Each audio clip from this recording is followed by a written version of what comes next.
Hello everyone and welcome to Sunburned. Albino ranks every house in Skyrim from worst to best, but only the ones that are pre-built, not the mansions they let you go nuts on in the DLC. That gives us 5 houses to work with in Markarth, Solitude, Windhelm, Riften, and Whiterun, each with varying degrees of amenities, each costing varying amounts of gold, and each having a varying number of murders that took place in it. That one could be more varied than you think, depending on how intrusive you find housecarls to be. Personally, I don't like a third wheel lounging about my house like they pay rent. Wait, there's no rent? I'm moving to Skyrim ASAP. You might worry about security, but the door locks are unpickable, so I think we're golden. Let's get into it, dude, starting from worst and working our way to best.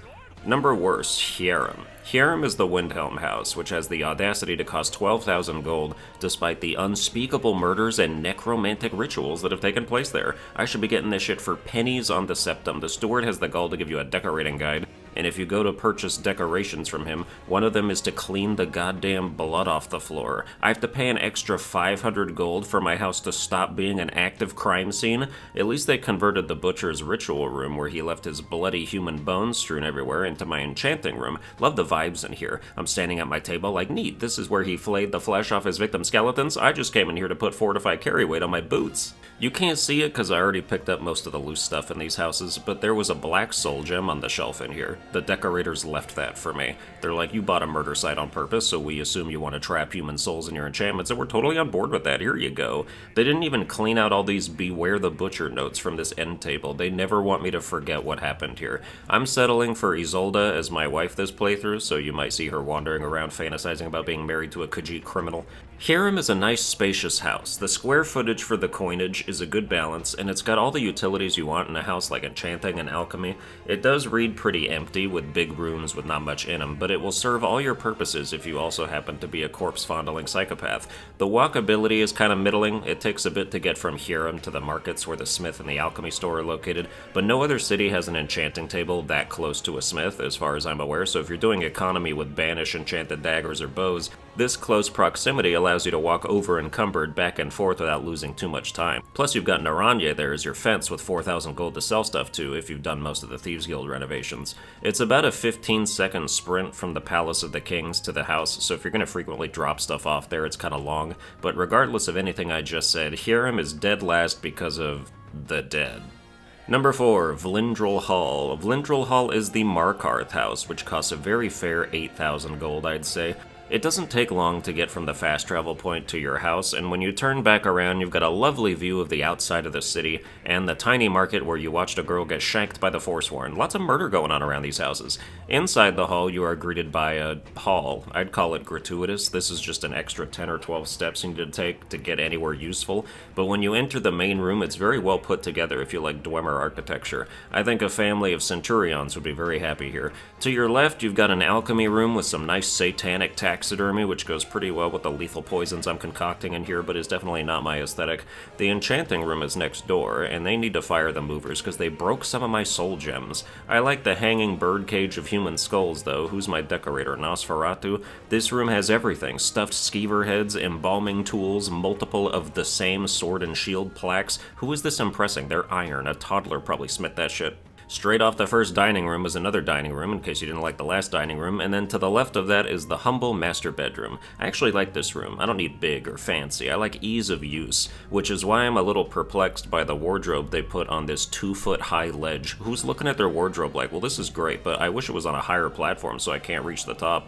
Then this room on the opposite side is where the housecarl sleeps in absolute squalor, as deserved. Besides the hall, I mostly like the layout of this house. It just takes too long to get in and out of there. So how's Vlindrel Hall in relation to other points of interest? Markarth's walkability is garbage. The fastest way to get anywhere from your house is to leap 30 feet to your death, and then everything is so spread out. The smith is far and away around the corner, same with the alchemy shop. The only thing close to your house is Endon's house, and he's not even there to fence your stuff half the time. Markarth in general is a terrible city, so even if the house was stellar, it would be bogged down by its location, which is a similar situation we find the next house in. Number 3, Proudspire Manor. Proudspire Manor is in Solitude for the insane cost of 25,000 gold. They think having 3 floors makes that worthwhile, as if climbing stairs is our favorite pastime. If you fast travel to the Blue Palace, you can reach the most easily accessible entrance to your house in just under 15 seconds, but that leads to the basement floor, which does not have any chests in it to store stuff, so you'll still have to go to the far end and climb stairs like an athlete. Other than that,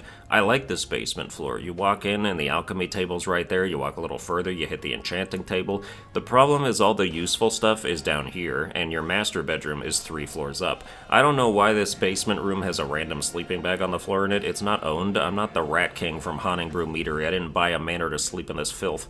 If this is the room you can convert into a child's bedroom, I think that's funny. I would never adopt a child because I hate them running around acting all high and mighty because they're fucking invincible. The best quality of life mod Skyrim has to offer is the one that lets you kill them. Oh, you didn't sell enough flowers in the Grey Quarter to buy food? How about you eat this Daedric arrow?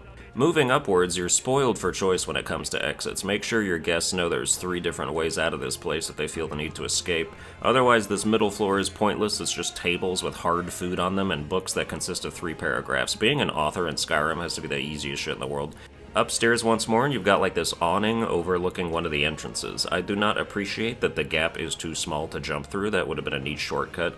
The real prize of Proud Spire Manor is the fact that one of the stones of Baron Zaya is in the bedroom, in case anyone feels like completing a quest that nobody bothers to complete.